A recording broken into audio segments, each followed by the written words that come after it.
بيبتدي الفيلم وهو بيقولك إن الناس فاكرة نفسها أذكياء جدا، وإنهم من أذكى المخلوقات في العالم، ولكن الحقيقة بتقول إنهم تاني أذكى مخلوق في العالم بعد الدلافين، وإن الدلافين أذكياء جدا لدرجة إنهم دايما بيحذرونا إن الكوكب هيتدمر بحركاتهم دي، لكن إحنا بنفتكرهم بيلعبوا في النهاية. بيقولك إن كل الدلافين دي هربت وسابت الأرض، وطبعا ده كله خيال. المهم بنروح لمنطقة ريفية في إنجلترا وبيبقى عايش فيها اللي بيبان زهقان من حياته الروتينية، لكن حياته بتتشقلب في اليوم ده اللي اتفاجئ فيه بعمال بره البيت وعايزين يهدموه. بيتجنن ارثر وبيروح يرمي نفسه قدام المعدات عشان يمنعهم. بيهدموا بيته، وكبير المهندسين بيقوله ان انت كان ممكن ترفض القرار ده اول ما نزل من سنة، بس انت اللي ما كانش في دماغك ومش مهتم. بيقطعهم واحد صاحبه اسمه فورد، واللي بيشتت العمال وبيجيب لهم بيرة، وبياخد أرسنال الحانة هناك. يبدأ فورد يعمل تصرفات غريبة ويقول له إنه كائن فضائي من كوكب تاني، وأرسنال بيفتكره بيهزر أو اتجنن، لكن فورد بيفكره بأول مقابلة بينهم لما كان رايح يسلم على العربيات في الشارع، لأنه كان فاكر إن دول على العربية، بس لحسن الحظ أرثر بينقذه في آخر وقت. عشان كده بيقول له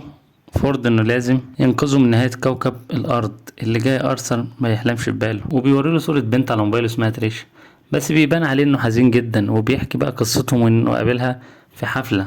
بعدها حبوا بعض جدا، لكن المشكلة انها كانت عايزاه يروح معاها مدغشقر، وطبعا ارثر ما برضاش بسبب هدوء الريف في بريطانيا. هنا بقى بيقطع كلامه واحد اسمه زفود وبياخد تريشا، ومن ساعتها وارثر دايما بيفكر فيها. فجأة بيقطعهم صوت الهد، فبيطلع ارثر يجري على بره ويبقى شايل هم بيته اللي اتهد. ومره واحده بيلاقوا مركبه فضائيه كبيره جدا وقفت فوق البيت، فبيخافوا وبيجروا، لكن فورد الوحيد اللي مبيبقاش متهاجئ، وبيقول لارثر يمسك فيه جامد. بيرفع ايده وبيفتح حلقة منورة كده بتاخدهم على طول على المركبة.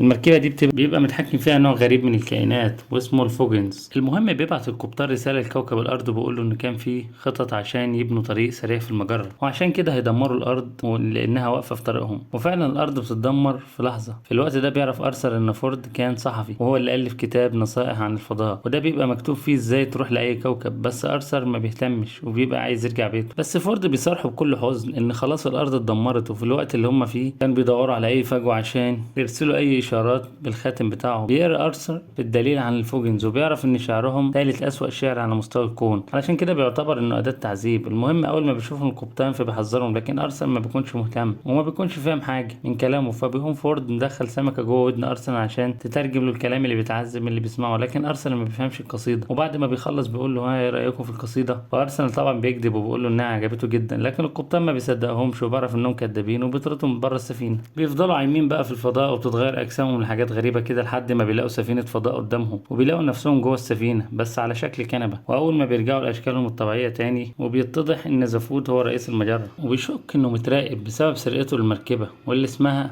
قلب الذهب. المهم بيقلق زفود منهم وبيفتكرهم من شرطة المجرة، وبتودلهم تريشة إنسان على اسمه مارفت، وده بيكون إنسان اللي بائس دايما كلامه سلبي، وبياخدهم عشان يوديهم لزفود. وفي الوقت ده فوجنز بتطلق مركبات فضائية كتير عشان يدوروا على مركبة قلب الذهب، وأول ما بيشوفهم زفود بيبقى عايز يضربهم، لكن لما بيدقق فيهم بيفتكر فورد وبيحضنوا بعض، وبيبان انهم قريب من بعيد. ارسنال بيتصدم لانه بيفتكر زفود من يوم الحفلة، بس زفود ما بيفتكرهوش بعد ما بتظهر تريشا. وبيفرح أرسنال لما بيشوفها، ولما بيحاول يكلمها عن الأرض بيروح لهم زفود وبيهددوا عشان يسكتوا، وبيظهر له براسين وبيفضل يضربه علشان يحرجوا قدام تريشا. وقتها بتكون سفن الفوجنز وصلت، فبتتكلم نائب رئيس المجرة وبتحذر زفود عشان يسلم السفينة، لكن زفود ما بيرضاش وبيدخل السفينة أكتر للفضاء.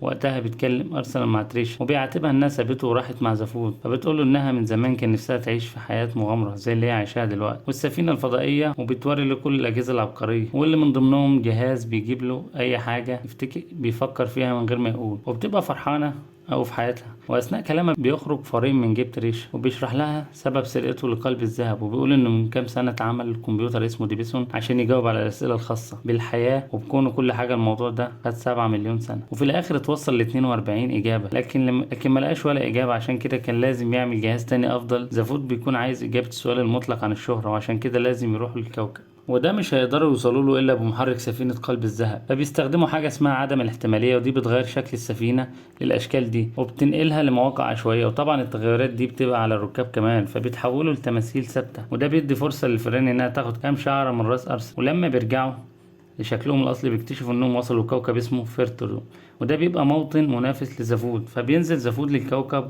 وبيقطع صلاتهم وبيطلب من هيومن رئيس الكوكب الإحداثات لكوكب مارجيرسيا، وبرغم العداوة اللي ما بينهم بيوافق هيومن إنه يديله الإحداثيات دي بشرط إنه يرجع له مسدس أسطوري، وعشان يضمن هيمنة إنهم يرجعوه بياخد راس الاتنين بتوعه. ولما بيخرجوا عشان يمشوا حسب الإحداثيات بيتفاجئوا إن الفوجنز محاوطين المكان وبيضربوهم بالنار، فبيجروا بسرعة وبيستخبوا ورا عمود. وبتقوم تريشا مفكرة في خطة الهروب وبتمسك زافود وبتهدد إنها تقتله عشان يسيبوهم ويبعدوا، لكن للأسف بيمسكوها وبيعتقلوها عشان يفتكروها هتخطف الرئيس بجد. وبيقدر زافود يهرب مع فورد وأرثر، وزافود ما بيكونش همه تريشا وبيبقى عايز يتحرك حسب الإحداثيات بسرعة، لكن أرثر بيتخانق معاهم عشان يروح ينقذها من الفوجنز. وبيعرفوا وقتها من النظام الاصطناعي للسفينة تم إلغاء نظام التوجيه، وده بيكون سبب ان الفئران وكده ما يكونش قدامهم غير انهم يطيروا، وبالطريقه التقليديه كمان. بعد لحظات بيوصلوا، بس زافود بيبقى عايز راس واحده، ما بيكونش يفكر كويس، فبيحط فورد على راسه جهاز وبيعصروا عليه ليمون عشان يدول لعقله دفعه. ولما بيكونوا في طريقهم لسجن فوجنز بيظهر لهم نبات من تحت الارض وبيفضل يضرب فيهم كل ما بيعدوا خطوه، وفي النهايه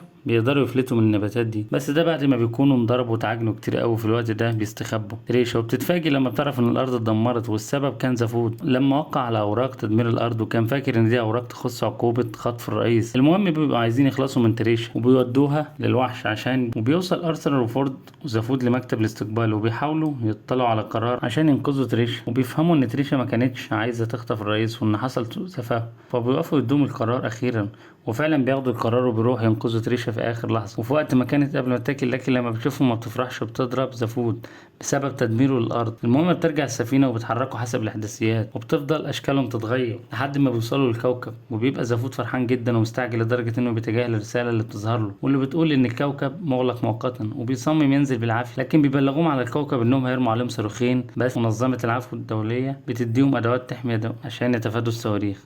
طبعا بيدخل السفينة في حالة عدم توازن، فبيدوس أرثر على زرار مش معروف، وبعد فترة بيلاقوا نفسهم وصلوا بسلام بعد ما نجوا من الصواريخ اللي اتحولت واحد لوعاء والتاني اتحولت شتته. لما بيلاقوا بوابات كتير وبيتخانقوا عشان مش عارفين يدخلوا من انهي بوابة، فبيتفاجئوا ان تريشا دخلت من باب عشوائي، وبيروح زافود وفورد وراها، لكن ارثر بيفضل خايف ومتردد، واول ما بيقرر انه خلاص هيروح وراهم بيلاقي الباب اتقفل، فبيفضل قاعد ومش عارف يعمل ايه. بعدها بيظهر له راجل اسمه سالارت وبيطمنوا على اصحابه وبيقول له انهم كويسين، وبياخدوا جوه اوضه فيها عوالم كتير، وبيقول له ان وظيفته هي انشاء كواكب جديده، وشركته هي اللي عملت الارض، وكمان هي اللي هتعمل الارض تاني بدل اللي اتدمرت. استغفر الله العظيم. في الوقت ده بتكون وصلوا لمكان فيه كمبيوتر، ولما بيسالوا على اجابات سؤال الكمبيوتر، اجابه السؤال كانت على الكمبيوتر على الارض، لكن خلاص فات الاوان والارض اتدمرت، فبيحسوا بخيبه امل. لكن بيكون لازم زافود يكمل مهمه ويجيب المسدس، فبياخد مسدس من جوه الكمبيوتر وبيتضح انه بيطلع نار. ده كان ستات البيوت عاملينه عشان ازواجهم تسمع كلامهم، فبيتاخد مسدس وبتوجهه ناحيه زافود، وبتبقى عايزه تنتقم منه على اللي عمله في كوكب الارض، وبتبقى ندمانه انها طردته وسابت ارسل اللي بيفهمه. وفجاه بيتفتح باب وراهم وبيشوف نور قوي بيسحبهم. ارسل في الوقت بيسمع فيه قصة إنشاء الأرض، وبيعرف إن الفئران هي اللي عملت كده وبتعمل تجارب على البشر، وخلت الناس يفتكروا إن هم اللي بيعملوا تجارب عليهم. وبعدها بيروح أرسل على نسخة الأرض الجديدة، وبيبقى فرحان جدا إنه شاف بيته تاني. ولما بيدخل يشوف أصحابه متجمعين وبياكلوا، والفئران بيتكلموا معاهم وبيقول لهم إنهم كانوا بيراقبوهم عشان يعرفوا إجابة السؤال النهائي للحياة، وحاليا بيبقوا عايزين دماغ أرسنال علشان يعرفوا ينهوا التجربة. واصحابه للاسف بيناموا بسبب ماده في الاكل حطوها الفئران لهم، وبيقيدوه وبيشغلوا منشار عشان ياخدوا دماغه، لكن بيفضل يشتتهم ويتكلم كتير ويسالهم اسئله فلسفيه، وبيلاقي نفسه بيتكلم لا ارادي وبيقول انه اتبسط بحياته في الاخر. لكن الفئران ما بتهتمش بالمشاعر دي وبيقربوا المنشار من دماغه، بس ساعتها بيقدر فرصه يفك نفسه ويموت الفئران بالخوذة اللي على راسه، وبيكتشف انهم في الحقيقة شخصين فضائيين عملوا حاجة اسمها الفكرة العميقة. بعدها اصحابه بيصحوا لما بيحسوا البيت بيتهز، وبيكتشف ان مئات الفوجنز بره البيت فاكرين ان زافود مخطوف وعايزين يرجعوه، فبيهربوا بسرعة ويستخبوا ورا عربية وبتاع منهم البندقية بالغلط. ولما مارفن بيحاول ينضم لهم بياخد رصاصة في دماغه وبيقع وشكله بيبقى مات، فبيدخلوا جوه العربية والفوجنز بيفضلوا يضربوا العربية لحد ما بيقلبوها. ولما بيحسوا انهم خلاص مفيش امل وبيتفاجئوا ان مارفن صحي تاني وبيستخدم البندقية وبيوقعهم كلهم على الارض، وبيستسلموا بعدها وبيقول لهم الراجل اللي عمل الارض دي ان خلاص ان الارض جاهزه ويقدروا يعيشوا فيها، بس بيحس انه مش عايز يعيش حياه روتينيه، وبيطلب من تريشا تفضل معاه، وبيطلعوا على سفينه قلب الذهب عشان يكملوا مغامرتهم مع بعض. وعلى الارض بتكون الحياه رجعت تاني زي ما هي على طبيعتها. وهنا بتكون وصلنا لنهايه الفيلم. لو عجبك الفيلم ما تنساش تعمل لنا لايك وشير واشتراك في القناه وتفعل الجرس عشان يجيلك كل جديد.